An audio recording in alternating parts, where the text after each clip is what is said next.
Hi, Susan here, and today I wanted to show you how I make my Shibori ribbon. I use this Shibori in my beading projects. It's very light, it shows a lot of flowy colors, it's easy to work with, and it's pretty easy to make. Here you can see another one I've made, and I love the way the colors go from one dark to a lighter color, and you never know what you're going to get. But I start with scraps of things I find in the thrift store. So my pieces are very misshapen. They're a little odd. Some are longer than others. Some, like this, would have been just a cuff off of a blouse. And each kind of piece of fabric I get dyes a little differently. So let's get started. And here's just an example. Here's a slip that I bought, or I think a nightgown I bought in the thrift store, and of course I've washed it. But what you're going to look for is this 100% silk tag.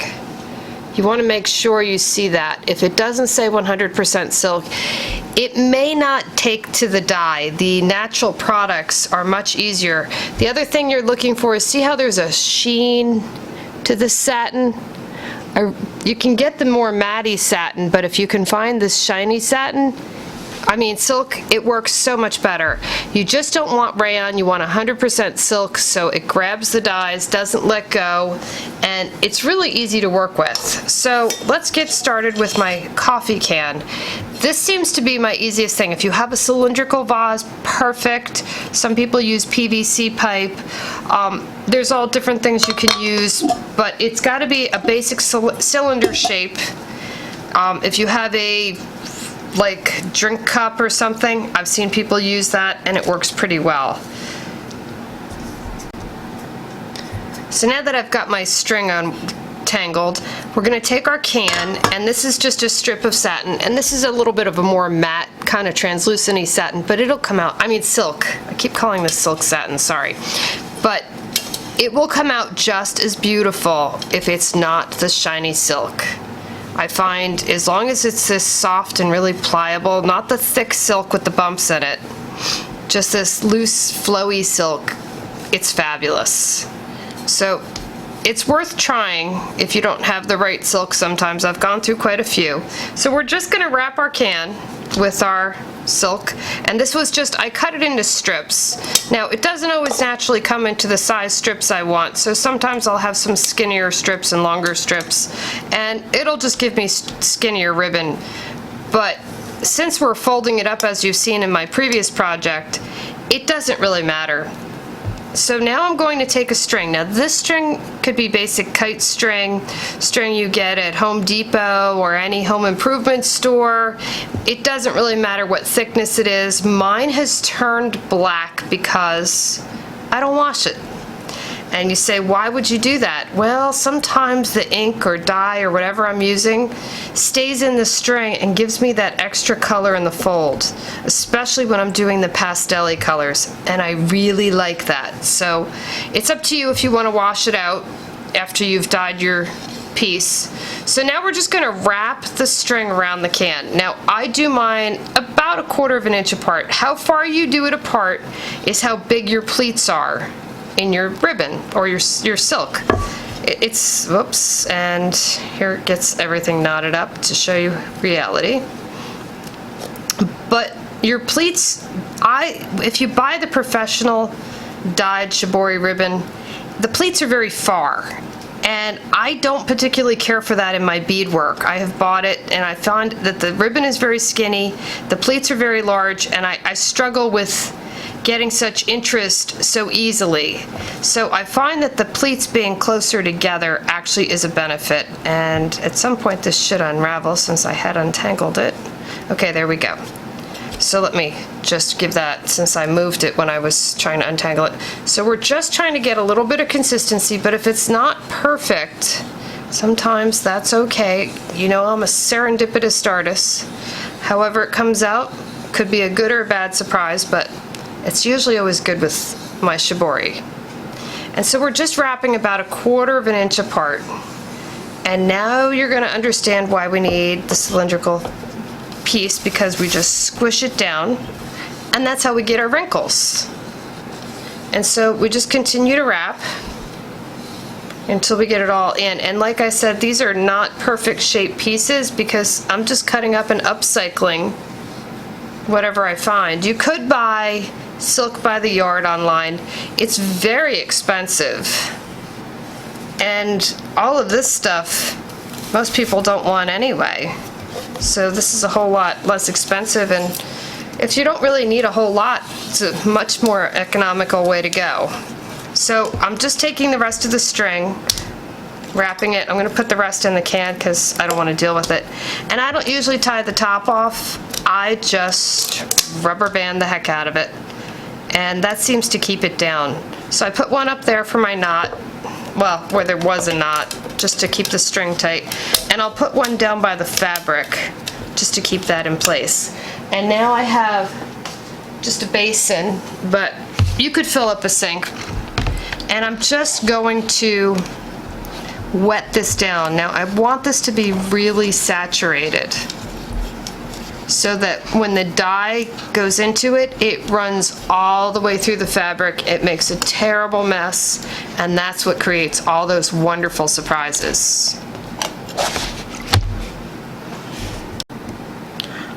So now we're just going to, after we've wet our silk, we're going to come back, and I have 3 basic colors of RIT dye. This is the cheapest, most easy to find way to do your Shibori ribbon.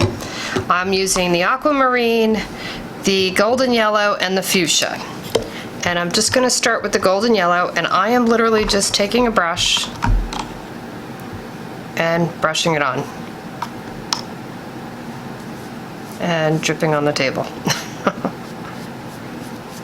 And you're going to see that these colors will run. And I love the way they run into each other. Now I'm going to use a couple of kinds of dyes for this video because I want to show you the other dyes that I have that I use and what's available. So if you can't get RIT dye and you're going to order online, there's other things. Now RIT dye has only one problem to it. It fades a lot and doesn't give me those really strong colors that I really like.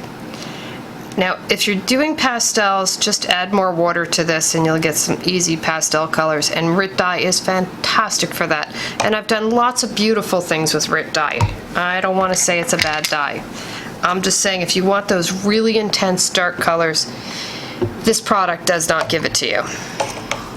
But it will give you some gorgeous pieces and keep you busy for a long time beading. And I'm going to do everything with the basic 3 colors because I just like you to see how they come out. Now their fuchsia comes out more burgundy. I find their red comes out more orange. I've tried the entire RIT dye line, and I find the packages are more annoying because you have to mix them, and the bottles are just easier because I can just go straight out of them. So if you're going to buy one of the 2, it's I think $1 more for the bottle, but it is a lot more convenient.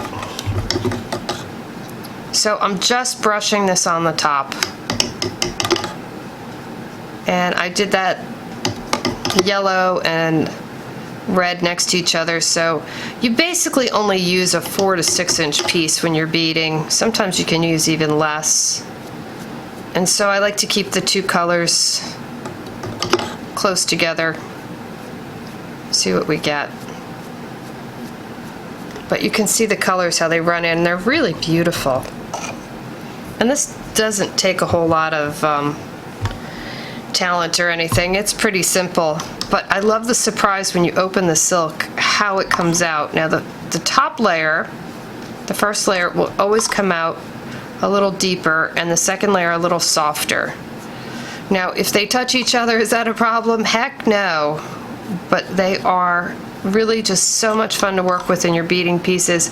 And the beauty of Shibori silk is it has almost no weight to it. So you can add lots of beads and you still don't have a heavy piece. Between the polymer clay beads, which have very little weight, and the Shibori ribbon, I actually have to add the fringe on the end of my pieces to make them hang correctly because they're so light. People wonder why sometimes I put so much fringe. If I don't put the fringe sometimes, it won't even hang correctly. I'll have to add some extra beads on the edge. And here we can see how beautiful the yellow and the green with the blue. So you really only need the 3 colors. And like I said, I've tried all the other colors, but they end up coming out the same as these colors, so it was sort of a waste of time. Now, I happen to be fortunate enough to have a shelf that fits in my dryer, and I will go put this in my dryer for an hour and let it dry. The heat will also set it, which is wonderful. So if you don't have a dryer with heat setting, you can hit it with a blow dryer after it's set up pretty well. I would let it sit overnight if I didn't have the dryer, and then hit it with a blow dryer so the can heats up and it'll really heat set and keep that ink permanent, or I mean dye permanent. So we'll do that and come back. Okay, the next ink I want to try is the Dynaflow from Jacquard. You can buy it in this big package from Joann's. I bought this one online. I don't know if they still sell it in the store. They've gotten kind of weird about that stuff. And I have the bottles. I think I bought these a couple years ago in the store. And so we're just going to use the same 3 colors just to give you an idea of the intensity of these. And as you can tell, I haven't used these yet. I've always just been using the RIT dye, and it's done just a lovely job for me. But I like to show an alternative, and I'm sure these are going to give me much more intensive colors. So we're going to compare it and see. And I'd like to give you an alternative if you wanted something of more intense quality, but like I said, the RIT dye does a really nice job. Just doesn't give me those really darker, richer colors. Oh, this is pretty bright. But it'll be interesting to see how this dries. They all go on so bright. This is a gorgeous blue though. And it's real watery, so that's a good thing.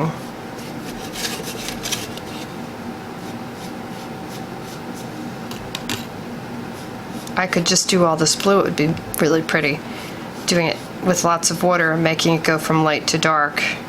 Doing an ombre is really beautiful with these. So if you don't have a lot of colors, you could just use one. You don't have to invest in a lot. Just depends how much you want to do and how much you like playing with colors. And obviously we can tell I love playing with colors. Oh, this yellow is gorgeous.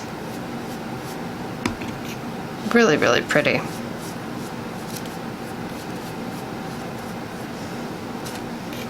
I want to make sure I get some of that yellow down so when I put that fuchsia in, it runs in.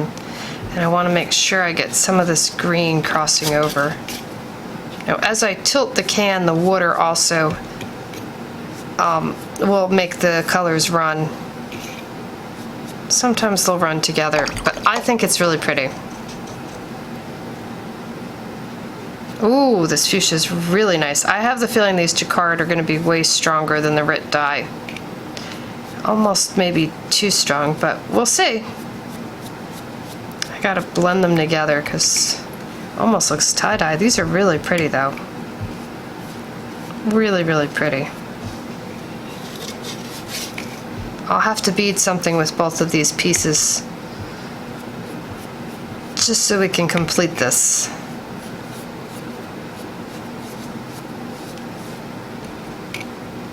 Now the only thing I have to warn you, because I did it, don't unwrap this until it's thoroughly dry. You lose all your wrinkles and you can never get them back, and you really don't know what to do with it without the wrinkles. At least I don't. Now if you don't want to bead with it, I've seen Shibori Girl online does some beautiful flowers with these on Pinterest if you want to go look that up. Really pretty things. Let's throw some purple in with this, just for some fun. Ah, this is really pretty. So anyway, I'm gonna go throw this in the dryer and come back and we'll unfurl it and see what we get. Okay, so I'm back and I took them out of the dryer, and boy, you can really see this is the RIT dye and this is the Jacquard. They're very different. The Jacquard is way brighter, but I have to say I like the muted colors of the RIT dye quite a bit. The Jacquard is stunning, and I think I will probably be using that in some of my future things because I've been using the RIT dye in the past. And so I have a lot of muted colors to work with, but I just want to unveil this with you and show you how it comes off. It's basically pulling your string off. And like I said, don't do this until it's thoroughly dry because you lose all your gorgeous little wrinkles. And these wrinkles are so valuable. Oh, this is really pretty. Let me see if I can fold it a little so you can see it, since I have the screen so close. But I love having the screen close so you can really get a view of what I've done here. Now, one of these satins I think was a matte finish and one was the shiny. And as you can see with the dye on it, it doesn't really make that much of a difference. Let me see if I can get the rubber bands off. This one has a rubber band on the end here. It's hard to tell once you put the dye on where the rubber band is. And of course the dye doesn't go under the rubber band. But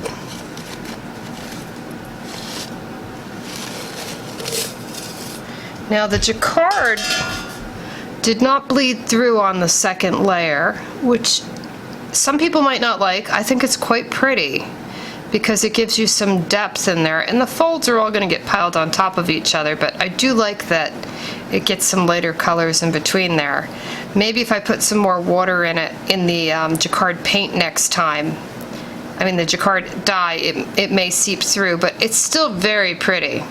And you know, if this bothers you, you could always over dye on top of it. It's not a big deal, but the colors are definitely more vibrant with the jacquard versus the red. Let me get as close as I can to the camera here. But you can see it's very simple to make, and you're probably going to start making this like crazy as soon as you find some pieces of silk. If you have any old silk blouses you don't wear anymore. If you use any darker silk or pre-colored silk, it can be very pretty too. It'll just over dye on it. If you have dark colored silk though, like dark purple, eggplant, or reds, I've found you don't get much of a change. So those were sort of a waste of my time. I tried bleaching them and that was to no avail. The inks are just too strong, or dyes that are in them. But anyway, I hope you enjoyed this and I hope you try to make some shibori. Thanks a lot for watching.